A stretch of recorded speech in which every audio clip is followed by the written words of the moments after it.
Hi everyone.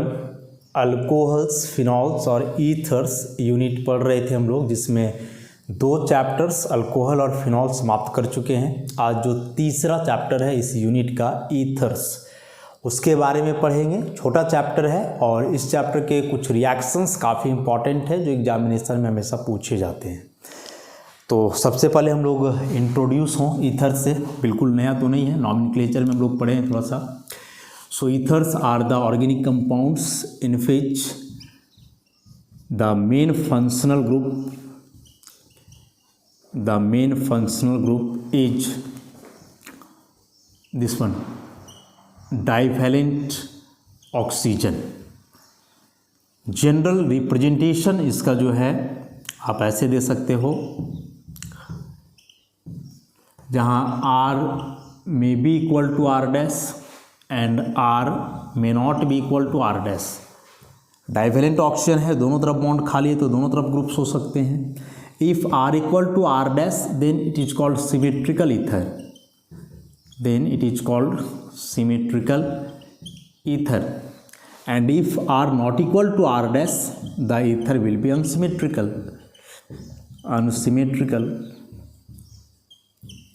ऐसा यदि इसके स्ट्रक्चर पे जाओगे तो ऑक्सीजन यहाँ डाइवैलेंट है, अगल बगल 2 सिग्मा बॉन्ड्स हैं और 2 लोन पेयर है। तो 2 सिग्मा और 2 लोन पेयर के आधार पे आप बोलोगे कि इसका हाइब्रिडाइजेशन sp3 होना चाहिए, होगा ही sp3। और sp3 में भी 2 सिग्मा और 2 लोन पेयर है, तो यदि आप VSEPR थ्योरी के आधार पे देखते हो तो शेप इसका एंगुलर टाइप का होना चाहिए। ऐसे 2 ऑर्बिटल्स में 2 लोन पेयर रहेंगे, आर डैश एंगुलर। ऑब्वियसली यह बॉन्ड एंगल जो है नॉर्मल टेट्राहेड्रल बॉन्ड एंगल तो नहीं, लेकिन उसके आसपास होगा। कि यदि इसको हम लोग कंपेयर करें H2O मॉलिक्यूल से तो सिमिलर शेप है, लेकिन एंगल का अंतर होगा। H2O में तो यह एंगल होता है 104.5 डिग्री, यहाँ नहीं होगा, यहाँ अप्रॉक्स 109 के आसपास ही होगा। और उसका रीज़न है कि यदि इधर से लोन पेयर का रिपल्सन हो रहा है तो यहाँ जो बल्कि अल्काइल ग्रुप्स हैं इनके बीच अस्टेरिक रिपल्सन भी होगा। अस्टेरिक रिपल्सन होने से बॉन्ड फैलेगा, जबकि लोन पेयर रिपल्सन होने से बॉन्ड सटता है। तो इधर से एंगल डिक्रीज करना चाहिए, इधर से एंगल बढ़ेगा, तो ओवरऑल ना बढ़ेगा ना घटेगा, बल्कि नॉर्मल टेट्राहेड्रल एंगल के आसपास ही होगा, 109 डिग्री के आसपास। और शेप के आधार पे हम लोग स्पष्ट रूप से देख सकते हैं कि ether is polar in nature, not highly polar like alcohol और phenol, but polar to some extent. Dipole moment का कुछ ना कुछ वैल्यू होगा ही, कंप्लीटली नॉन पोलर नहीं है। डायपोल वेक्टर के आधार पे यदि आप देखो ईथर के पोलैरिटी को तो पोलर होगा। लोग बोलते हैं कि नॉन पोलर है, नॉट फुली नॉन पोलर, क्योंकि इसको ऐसे बोलो आपकी बहुत कम पोलर है, और बहुत कम पोलर है इसलिए लोग इसको बोलते हैं नॉन पोलर, लेकिन ऐसा तो नहीं है। चलो वेक्टर के आधार पे हम लोग देखते हैं। आर डैश, एक लोन पेयर यहाँ, एक लोन पेयर यहाँ।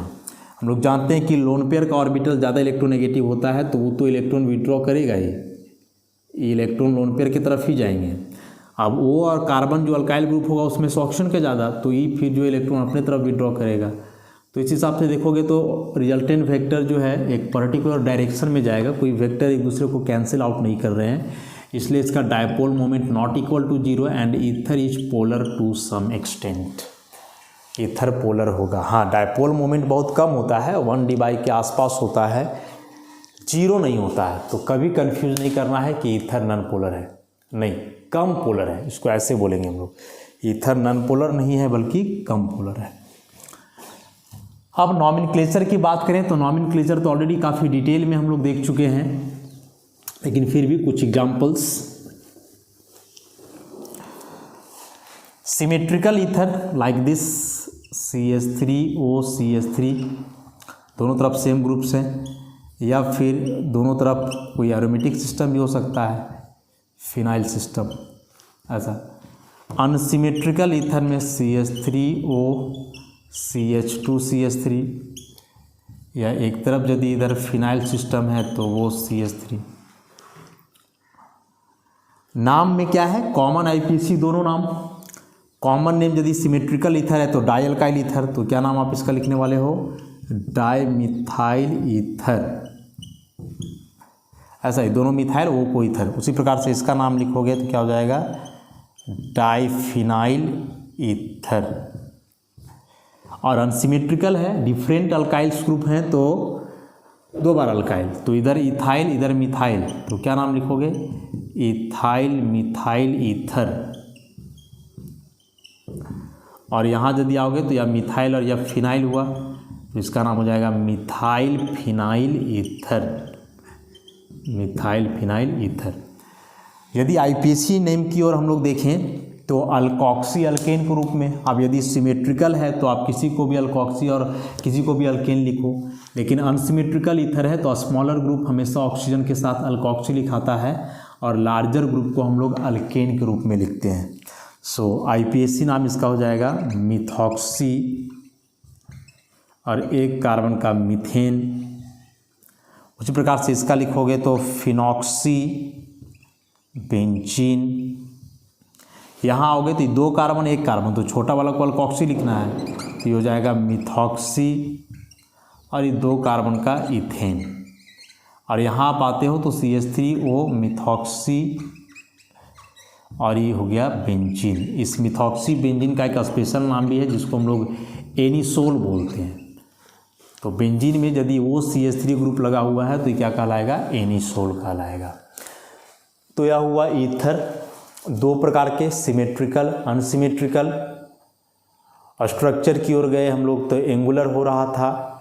Ether is somewhat polar, not much polar but polar, completely non polar तो नहीं है। और लास्ट में नॉमेनक्लेचर की ओर। अब आइसोमेरिज्म की यदि बात करें तो ईथर जो है कुछ सिलेक्टेड आइसोमेरिज्म एग्जिबिट करते हैं। और स्ट्रक्चरल आइसोमेरिज्म की ओर आओगे यदि आप तो चेन आइसोमेरिज्म तो एग्जिबिट करेंगे, लेकिन higher ether chain isomerism. Carbon chain का अरेंजमेंट में अंतर होता है। जैसे आप ऐसा कोई ईथर लो,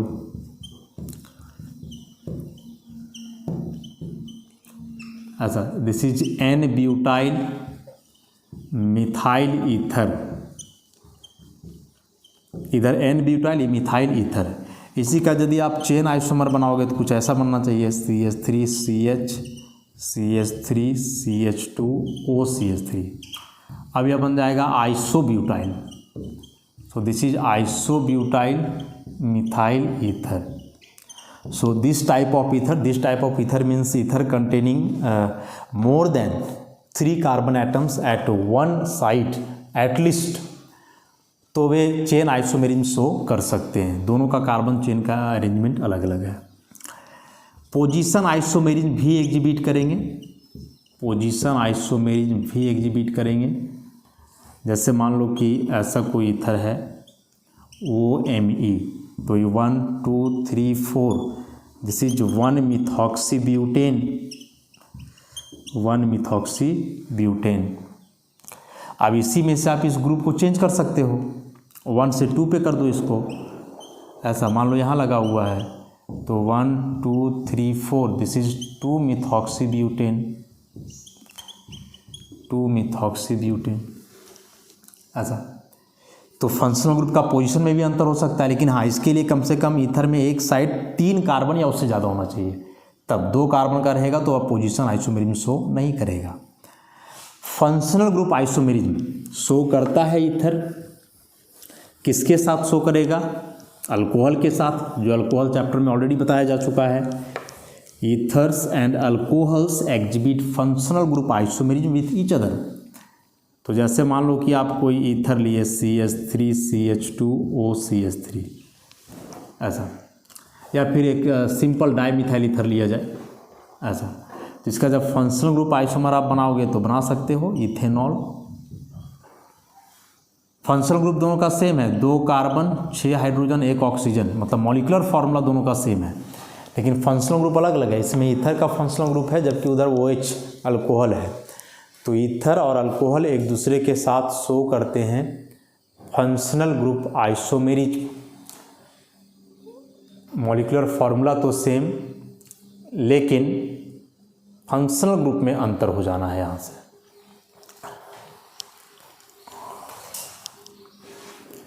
उसी प्रकार से आप यदि ईथर लेते हो, एरोमेटिक एनिसोल लिया आपने, तो इसका यदि फंक्शनल ग्रुप आइसोमर बनाना हो अल्कोहल के साथ तो क्या बनाओगे, तो अल्कोहल रहेगा, मतलब उसमें CH2OH बनाना है और एक ही कार्बन था तो यही बन जाएगा। Benzyl alcohol is the functional group isomer of anisole. ऐसे भी ऑब्जेक्टिव क्वेश्चन आ सकता है कि which one is functional group isomer of anisole. Option ऐसे से कई दिए हुए रहेंगे, तो वहाँ फिर बना करके देखना होगा और यह काफ़ी इंपॉर्टेंट हो जाता है। एक और स्ट्रक्चरल आइसोमेरिज्म जिसको हम लोग मेटामेरिज्म के नाम से जानते हैं, ईथर वह भी शो करता है मेटामेरिज्म। और मेटामेरिज्म में हम लोग क्या जानते हैं कि फंक्शनल ग्रुप के अगल बगल कार्बन एटम का संख्या में अंतर होगा।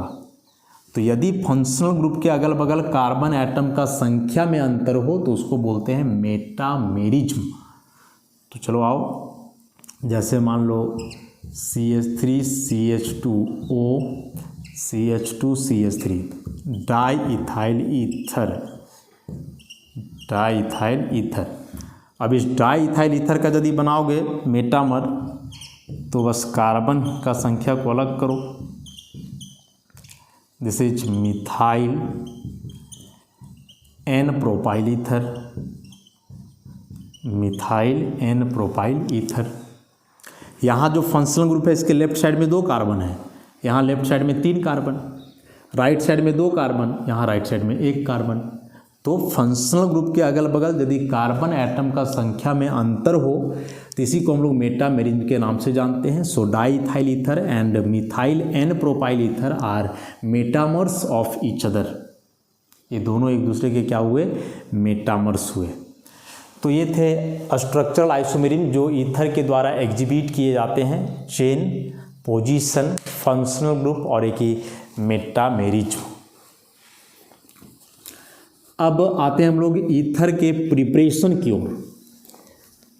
बहुत ज़्यादा मेथड्स तो नहीं हैं ईथर बनाने के, लेकिन हाँ जितने हैं उसमें से एक मेथड बेहद इम्पॉर्टेंट है, नया नहीं है हम लोग के लिए। मेथड्स ऑफ प्रिपरेशन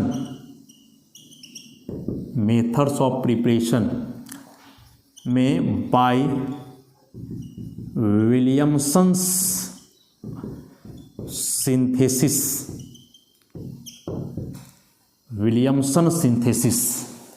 पढ़े। इसके पहले विलियमसन सिंथेसिस हम लोग फिनॉल में भी पढ़े और साथ ही साथ हेलोअल्केन वाला यूनिट में भी पढ़े थे हम लोग विलियमसन सिंथेसिस के बारे में। और यह विलियमसन सिंथेसिस है क्या, तो उस समय तो बस थोड़ा सा जाने थे, अब भी हम लोग काफ़ी डिटेल करने वाले हैं इस विलियमसन सिंथेसिस को। So the reaction of alkyl halide with alkali metal alkoxide, this is potassium alkoxide, alkyl halide.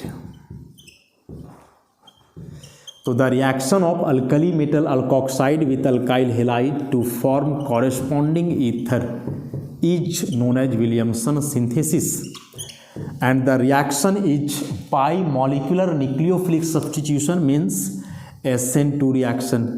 Here this halide ion is out from the medium as a leaving group and this alkoxide acts as a nucleophile. Back attack हो रहा है, SN2 attack होगा। अच्छा, तो जब आप alkali metal alkoxide का reaction alkyl halide से करवाते हो तो ईथर बनेगा और यह एक बाईमोलिकुलर न्यूक्लियोफिलिक सब्स्टिट्यूशन रिएक्शन है, मतलब SN2। अब यदि यह एक SN2 रिएक्शन है तो आप SN2 रिएक्शन में जितना भी बात पढ़े हो सबको याद करो, क्योंकि वे सारे फैक्टर्स यहाँ अब ऑपरेट होने वाले हैं। सबसे पहला और इम्पॉर्टेंट फैक्टर जो हम लोग पढ़े हैं SN2 रिएक्शन में, वह कि SN2 रिएक्शन में जो सबस्ट्रेट मॉलिक्यूल होता है यहाँ ग्रुप होना चाहिए छोटा। इस R- के जगह आप CH3 लो, बहुत बेहतर रहेगा। इसके जगह आप 1 डिग्री अल्काइल लो, ये भी बेहतर है, या इसके जगह आप कोई एलाइल सिस्टम लो। ये 3 ही ग्रुप आप ले सकते हो यहाँ, यदि या एक SN2 है तो, और SN2 ही है तो विलियमसन सिंथेसिस SN2 रिएक्शन है ना। SN2 रिएक्शन यही 3 केस में बेहतर तरीके से होते हैं, आइदर मिथाइल 1 डिग्री अल्काइल या एलाइल। बड़ा ग्रुप नहीं लेते हैं, बड़ा ग्रुप लेने से वह स्टेरिक हिंड्रेंस वगैरह वाला बात आएगा जो SN2 के माध्यम से हम लोग ऑलरेडी जान चुके हैं पहले। तो यहाँ यह जो R है इसके जगह पे आप कुछ भी ले लो, मिथाइल ले लो 1 डिग्री 2 डिग्री 3 डिग्री, अल्काइल ले लो, एलाइल ले लो, एराइल ले लो, कुछ भी ले सकते हो यहाँ। लेकिन यहाँ लिमिटेशन है, यहाँ आप कुछ भी नहीं ले सकते हो, आदर मिथाइल 1 डिग्री अल्काइल या फिर एलाइल सिस्टम ले सकते हो। क्यों? तो SN2 का फैक्टर यहाँ से हम लोग को याद रखना है। अब इसके आधार पे आप कई रिएक्शन करवा सकते हो, और यह ईथर बनाने का मोस्ट कॉमन और इम्पॉर्टेंट मेथड है। और रीज़न है कि इसमें आप सिमेट्रिकल अनसिमेट्रिकल दोनों ईथर बना सकते हो, जैसे चाहो, जो ईथर चाहो वैसे बना सकते हो। तो जैसे मान लो आप एक सिमेट्रिकल ईथर बनाते हो, सोडियम इथॉक्साइड का रिएक्शन आप इथाइल क्लोराइड से करवाते हो ऐसा, तो क्या बनेगा CH3 CH2O CH2 CH3 plus NaCl, this is diethyl ether, diethyl ether. Symmetrical ether हुआ क्योंकि वो के दोनों तरफ ग्रुप्स क्या हैं, सेम है। वैसे ही आप यहाँ कोई दूसरा ग्रुप लो, मान लो कि यहाँ आप ले लो मिथाइल क्लोराइड और यहाँ आप ले लो आइसोप्रोपाइल ग्रुप ऐसा, तो रिएक्शन होगा। और इस बार ऐसा बनना है CH3 और यहाँ रहेगा only CH3 and this is isopropyl methyl ether, isopropyl methyl ether. तो इस मेथड से आप सिमेट्रिकल भी बना सकते हो, अनसिमेट्रिकल भी बना सकते हो। और मोस्ट इम्पॉर्टेंट कि इस रिएक्शन से हम लोग ईथर का स्ट्रक्चरल डिटर्मिनेशन करते हैं कि कौन सा ईथर बनने वाला है, या फिर जो ईथर आप बना रहे हो उसमें रिएक्टिंग स्पीशीज क्या होंगे, कैसे पता करते हैं। सो एक बार हम लोग देख लेते हैं उसको। बस याद रखोगे इसमें केवल ये कि जो अल्काइल हैलाइड यहाँ लेना है उसमें, माने हैलाइड वाला जो पार्ट है उसमें आप मिथाइल ले सकते हो, 1 डिग्री अल्काइल ले सकते हो, एलाइल ले सकते हो, उसके अलावे कुछ नहीं लेना है। तो जैसे मान लो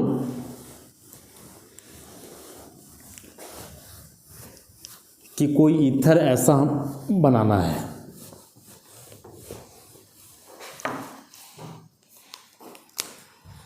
देखो CH3 CH2O CH CH3 CH2 CH3, this is secondary butyl ethyl ether.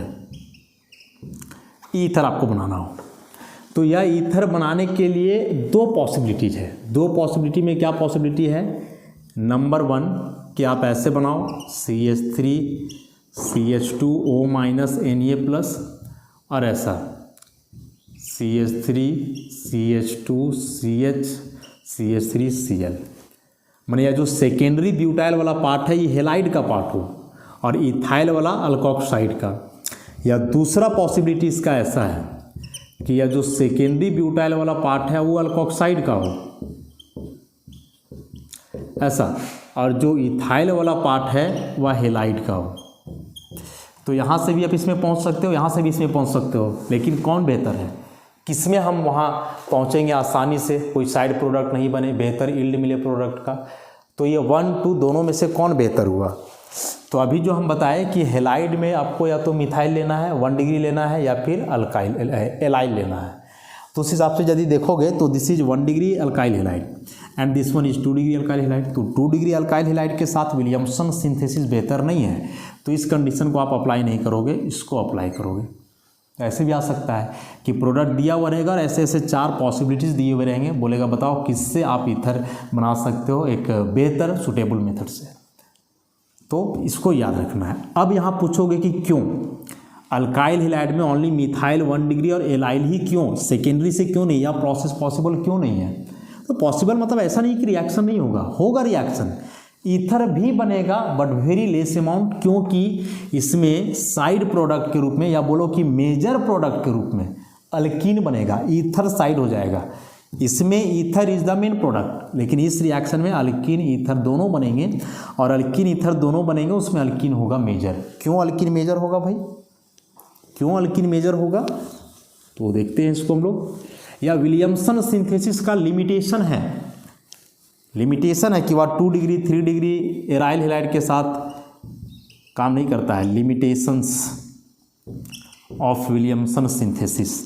तो पहला लिमिटेशन ये हो गया कि 2 डिग्री और 3 डिग्री हैलाइड आप यूज नहीं कर सकते हो इसमें। क्यों नहीं यूज करेंगे, तो यह रिएक्शन फॉलो करता है SN2 पाथ, और जब SN2 पाथ ये रिएक्शन फॉलो करेगा तो यह जो अल्फा कार्बन है, इस अल्फा कार्बन पे पहुंचना इस न्यूक्लियोफाइल को थोड़ा मुश्किल होगा। रीजन कि यहाँ 2 बल्कि ग्रुप हैं, एक इथाइल और एक मिथाइल, मतलब ऑपरेट होना है अस्टेरिक हिंड्रेंस, और स्टेरिक हिंड्रेंस के चलते या न्यूक्लियोफाइल कार्बन तक नहीं पहुंच पाएगा।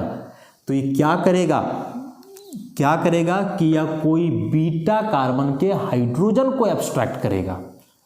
तो बीटा कार्बन इसमें ई भी हुआ, बीटा कार्बन ई भी हुआ, तो दोनों बीटा कार्बन में किसको एब्स्ट्रैक्ट करेगा, तो हम लोग न्यूक्लियोफाइल को देखेंगे कि यदि न्यूक्लियोफाइल छोटा है तब तो वह उस हाइड्रोजन को लेगा जिससे स्टेबल अल्कीन बने, मतलब जिस बीटा कार्बन में हाइड्रोजन कम हो।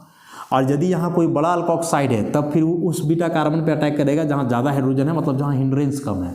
तो यहाँ इथॉक्साइड डीओ है, इथॉक्साइड इज नॉट या मच बल्कि बेस, इसलिए यह अटैक करेगा इस बीटा कार्बन पे जिस पे कम हाइड्रोजन है। तो यहाँ 2 हाइड्रोजन है तो यहाँ शिफ्ट करेगा, यहाँ से बाहर, और ये कार्बन तक जब नहीं पहुँच पाएगा तो पहुँच जाएगा भाई इस हाइड्रोजन तक, और यहाँ से फिर अल्कीन बन जाएगा ऐसा CH3 CH double bond CH CH3 2 butene. हाँ, वही यदि आप यहाँ मान लो कि अल्कोक्साइड ऐसा लेते CH3 CH3O- ऐसा यदि आप लेते, तो ऐसा लेने पे क्या होता कि अब यह हुआ बल्कि बेस, और बल्कि बेस के केस में सेटजेफ एलिमिनेशन नहीं होता, हॉफमैन एलिमिनेशन होता है, जो एलिमिनेशन रिएक्शन में हम लोग बहुत डिटेल में पढ़े हैं। तो अभी जो है इस पर अटैक नहीं करता, बल्कि यह जो बीटा कार्बन है जहाँ हिंड्रेंस कम है उस पर अटैक करता है, और यहाँ से प्रोडक्ट बनता 1 butene CH3 CH CH2 CH, यहाँ double bond CH2 1 butene is the product. तो खैर यह एलिमिनेशन रिएक्शन का है, मतलब एलिमिनेशन के सारे फैक्टर्स यहाँ लगेंगे और ऑपरेट होंगे। तो यदि आप 2 डिग्री या 3 डिग्री हैलाइड लेते हो, ईथर नहीं बनेगा, सब्स्टिट्यूशन रिएक्शन नहीं होगा, बल्कि उसके जगह एलिमिनेशन होगा, और एलिमिनेशन रिएक्शन हुआ तो alkene will be the major product, not ether. मान लो कि आप कोई टर्शियरी ग्रुप लेकर के चलते हो,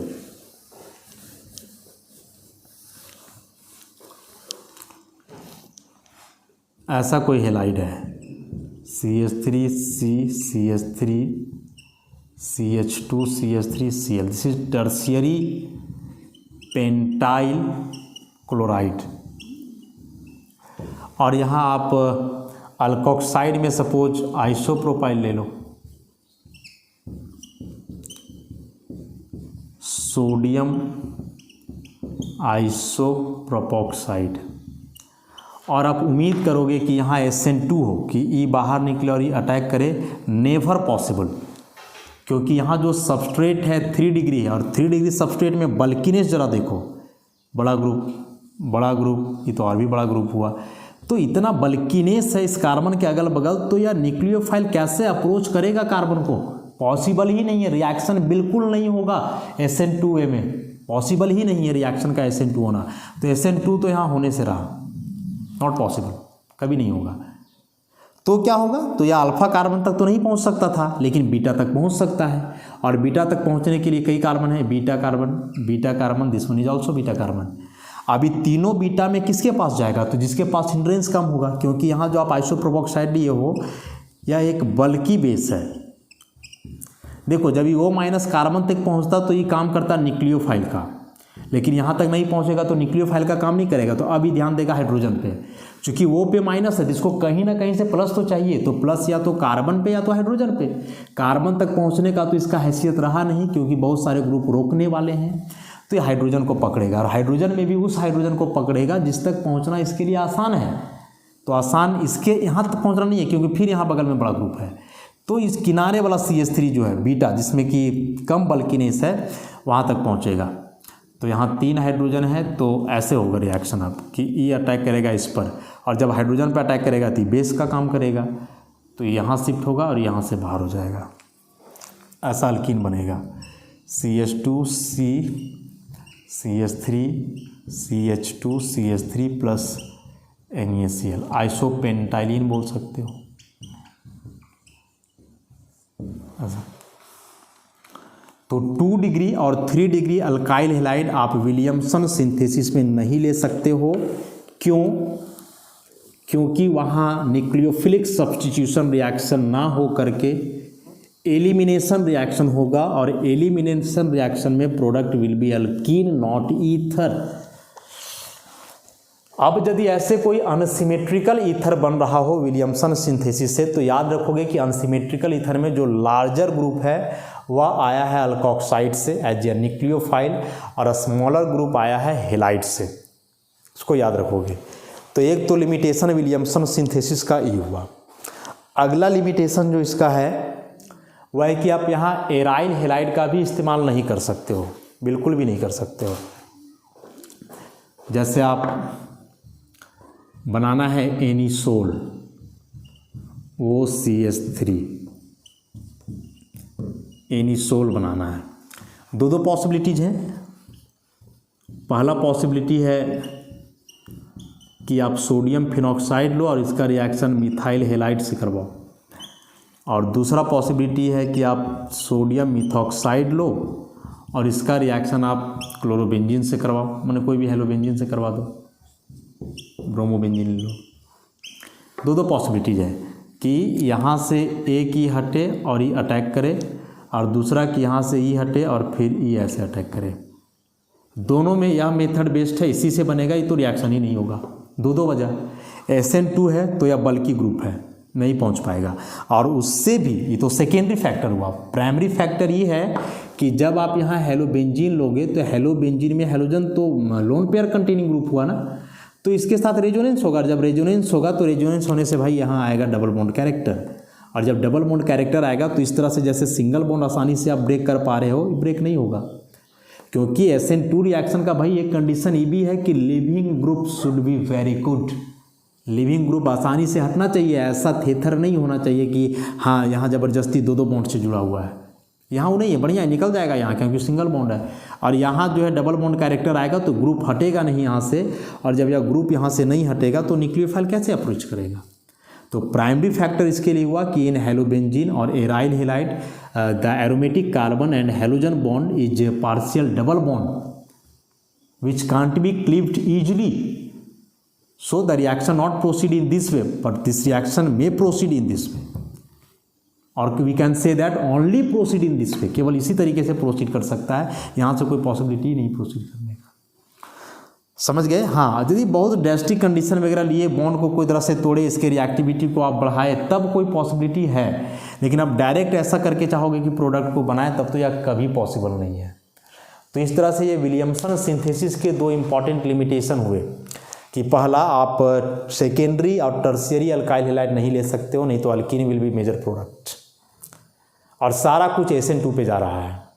दूसरा कि आप एराइल हैलाइड का इस्तेमाल नहीं कर सकते हो, नहीं तो रिएक्शन होगा ही नहीं, ड्रास्टिक कंडीशन लेना होगा, फिर तब रिएक्शन होने का कोई पॉसिबिलिटी होगा। लेकिन बेहतर इसलिए है क्योंकि इससे आप सिमेट्रिकल अनसिमेट्रिकल दोनों बना सकते हो। कॉपी और बोर्ड पर लिखने के लिए तो रिएक्शन आप कुछ भी लिख दो, लिखा जाएगा, लेकिन प्रैक्टिकली हम लोग देखते हैं कि वह रिएक्शन पॉसिबल है या नहीं। तो कई प्रकार के क्वेश्चन जो हैं पूछे जा सकते हैं विलियमसन सिंथेसिस से ईथर का फॉर्मेशन के लिए, कि कौन अल्काइल हैलाइड सूटेबल है, मैकेनिज्म क्या है, तो किस में ईथर के साथ अल्कीन बनेगा, किस में केवल ईथर बनेगा। ऐसे कई प्रकार से रिएक्शन पूछे जा सकते हैं।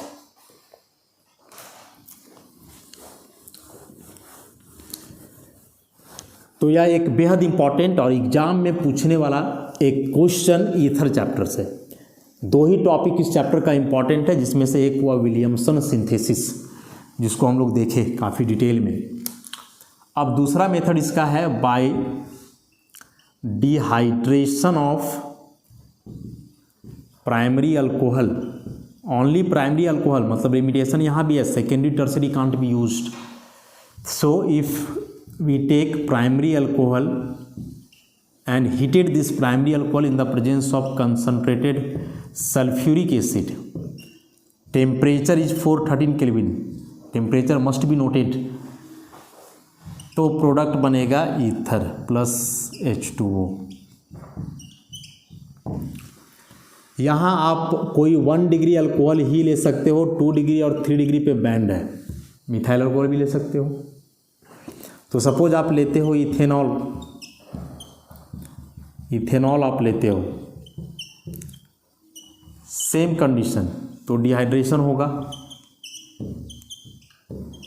और बनेगा ईथर। अब यहाँ हम लोग सेकेंडरी और टर्सरी अल्कोहल क्यों नहीं लेंगे, तो यह अल्कोहल चैप्टर में काफ़ी डिटेल में हम लोग देखे हैं कि कंसंट्रेटेड सल्फ्यूरिक एसिड के प्रेजेंस में अल्कोहल का डिहाइड्रेशन होता है और बनता है अल्कीन। और वह अल्कीन बनने का जो ईज है, पॉसिबिलिटी, वह 3 डिग्री अल्कोहल के केस में मैक्सिमम होता है। तो यदि आप यहाँ 3 डिग्री अल्कोहल लेकर के कंसंट्रेटेड सल्फ्यूरिक एसिड के साथ हीट करोगे तो ईथर ना बढ़ के alkene will be the major product, जो डिटेल में वहाँ हम लोग देख चुके हैं मैकेनिज्म सहित। तो यहाँ केवल प्राइमरी लेना है। तो देखो विलियमसन सिंथेसिस से तो थोड़ा ख़राब हुआ ना, एक तो इसमें केवल प्राइमरी लेना है और ऊपर से जो है इसमें केवल सिमेट्रिकल ईथर बनेगा, क्योंकि दोनों मॉलिक्यूल आपको सेम ही लेना है। अलग अलग लोगे तो फिर मिक्सचर ऑफ ईथर बन जाएंगे। तो दो लिमिटेशन हुआ इसका, एक कि आप सेकेंडरी टर्शियरी नहीं ले सकते हो, और दूसरा कि इस मेथड से आप केवल सिमेट्रिकल ईथर बनाओगे, अनसिमेट्रिकल ईथर के बारे में आप सोच भी नहीं सकते हो। और यदि मैकेनिज्म की ओर जाएं हम लोग इस रिएक्शन का, तो आसान सा मैकेनिज्म है 3 स्टेप का, जैसा कि हम लोग अल्कोहल के लिए पढ़े थे कि फर्स्ट ऑफ ऑल क्या होगा, जो आप सल्फ्यूरिक एसिड ले रहे हो, एसिड है तो पार्शियली आयोनाइज्ड रहेगा, कंसंट्रेटेड है तो नॉट कम्प्लीटली आयोनाइज्ड। और उसके बाद या जो अल्कोहल का मॉलिक्यूल हम लोग लेते हैं, इस अल्कोहल के मॉलिक्यूल का होना है प्रोटोनेशन। रिवर्सिबल स्टेप्स होंगे और प्रोटोनेशन हो करके तो पहले बनेगा ऑक्सोनियम आयन। ऐसा नेक्स्ट स्टेप में क्या होगा कि यह जो ऑक्सोनियम आयन बना है, ऑक्सीजन पे पॉजिटिव है and oxygen is very more electronegative element, तो पॉजिटिव चार्ज हाईली अनस्टेबल होगा, तो यह अपना प्लस चार्ज को हटाएगा और प्लस चार्ज हटाएगा तो बगल वाले बॉन्ड का इलेक्ट्रॉन लेगा। तो यदि बगल वाला बॉन्ड का इलेक्ट्रॉन लिया तो यहाँ बनेगा कार्बोकेटायन, लेकिन इस रिएक्शन में कार्बोकेटायन बनता ही नहीं है। यहाँ ईथर का अल्कोहल का जो 2 इक्विवेलेंट यूज किया गया है, तो दूसरा अल्कोहल का मॉलिक्यूल यहाँ न्यूक्लियोफाइल का काम करेगा और तुरंत SN2 अटैक करेगा। अब फिर से चूंकि यहाँ SN2 हो रहा है, मतलब कि यहाँ प्राइमरी या मिथाइल चलेगा, इसके अलावा कुछ चल ही नहीं सकता है। उसके अलावे लोगे तो फिर या न्यूक्लियोफाइल नहीं बल्कि बेस का काम करेगा और हाइड्रोजन की तरफ दौड़ेगा। समझ गए कि क्यों प्राइमरी 2 वजह, अल्कीन बनेगा तो अल्कीन क्यों बनेगा, क्योंकि यहाँ जो अगला स्टेप है इसका, उसमें अल्कोहल मॉलिक्यूल का न्यूक्लियोफिलिक अटैक है इन SN2 में, और SN2 के लिए यहाँ आइदर मिथाइल या प्राइमरी बड़ा लोगे तब तो जाएगा ही नहीं कार्बन तक, वो हाइड्रोजन को ही ले लेगा, अल्कीन बना देगा। और यहाँ से फिर ऐसा CH3 CH2OH और अभी जुड़ेगा CH2 CH3, again oxonium ion बना है। अब फाइनल स्टेप में क्या होगा कि वह ऑक्सोनियम आयन का प्रोटॉन लॉस करेगा, जो O के साथ H जुड़ा हुआ है, वह H वहाँ से हटेगा, प्रोटॉन लॉस होगा और फाइनल प्रोडक्ट बनेगा CH3 CH2OH CH2 CH3।